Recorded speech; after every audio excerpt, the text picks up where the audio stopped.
Hey, it's me, MLB. Here is chapter 75 of Cute Little Love Letters, and this one is titled Dinner and a Snuggle. Your dad laughed and Denki cracked a smirk, and then they both looked at each other. They will never understand, right, son? Your dad said to Denki. Yeah, girls. Am I right? Denki replied, and they fist bumped again. You thought this was very cute and giggled just as your mum entered the room. There's a lot of inner children playing freely in here, she said as she looked at each of you. Inner children need to be set free from time to time. Come and feed your inner child over here. Let us sit for dinner, she said, gesturing towards the general direction of the table. You took Denki's hand and started to walk him there, making sure to get between him and your dad. He's my boyfriend, remember? You teased as you passed your father. But he's my son too, your dad replied, following on behind. You all took your seats at the table and then chatted about plants and Instagram and school and a few other different things while your mum entered the room over and over, bringing many different food items to the table, some Denki had never seen before. Oh, he said as she put some stuffed capsicums down on a tray in the middle of the table. This looks good. What is it? It's wild stuffed capsicum, your mum said. It's stuffed with couscous, sun-dried tomatoes, sautéed garlic and onion, wild red rice and spices, she said.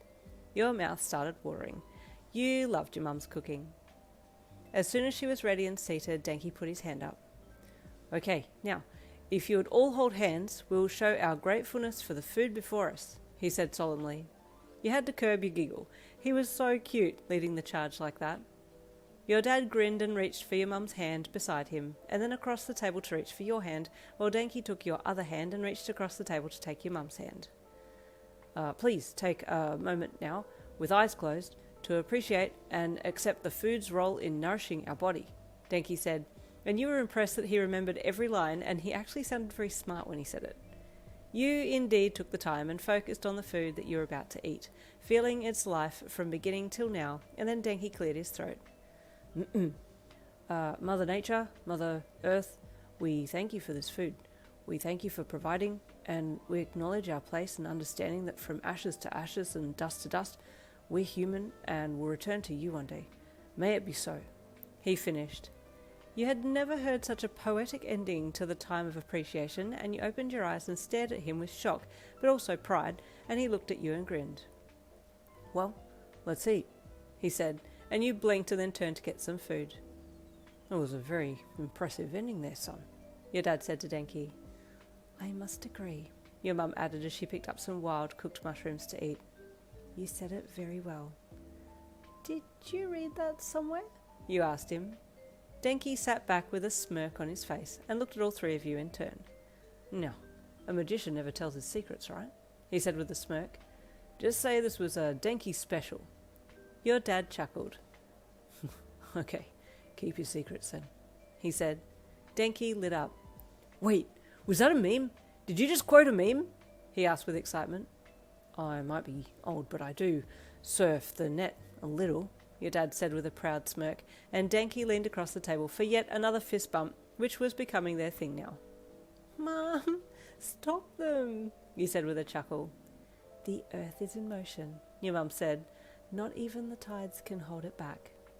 You chuckled and sighed while the two boys chatted excitedly about the memes. Daddy's going to be more internet savvy than me soon, you thought, as he reached for the stuffed capsicum. Dinner was amazing and filling, as always, and although Momo's dinner on the getaway weekend was amazing, it really wasn't your mum's cooking, and you were glad you got to eat her food again. Nothing topped your mum's food.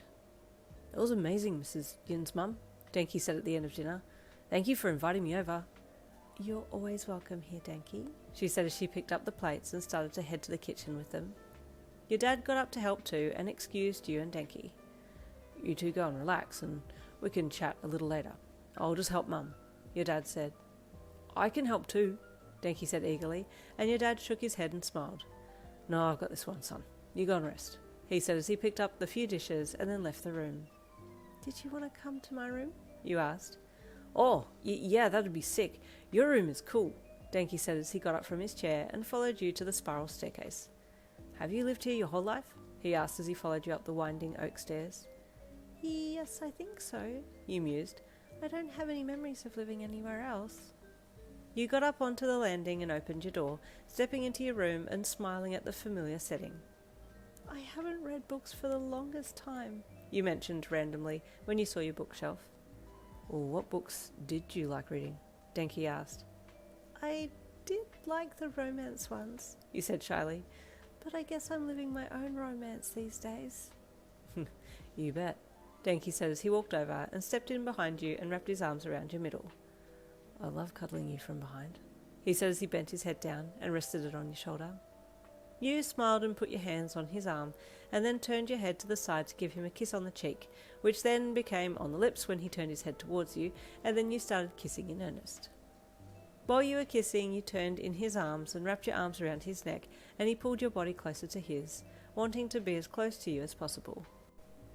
It was while you were still kissing that he started walking slowly, and you walked backwards slowly, your legs hitting the side of your bed, and you lost your balance a little and teetered backwards. He felt your balance going and quickly stopped kissing you as you sat down, and he fell forwards, caging your body with his arms. That was close, he said with a smile. Sorry, I just thought maybe we could sit down or lie down. My door... You pointed to your door that was still wide open, and he quickly pushed off the bed and ran over to close it, and then came back and got onto the bed beside you while you pushed yourself around on the bed and lay beside him. We can snuggle like we did in the hammock, he said, and you giggled and snuggled up close to him, his arm around you pressing into your back and holding your body to his. I liked that time with you, you said shyly. Well, we can recreate it here, he said softly as his lips captured yours again.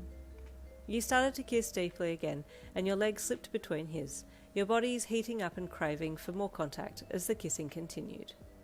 Just before you felt like something was going to happen, Denki pulled back and lay on his back. No, he groaned softly.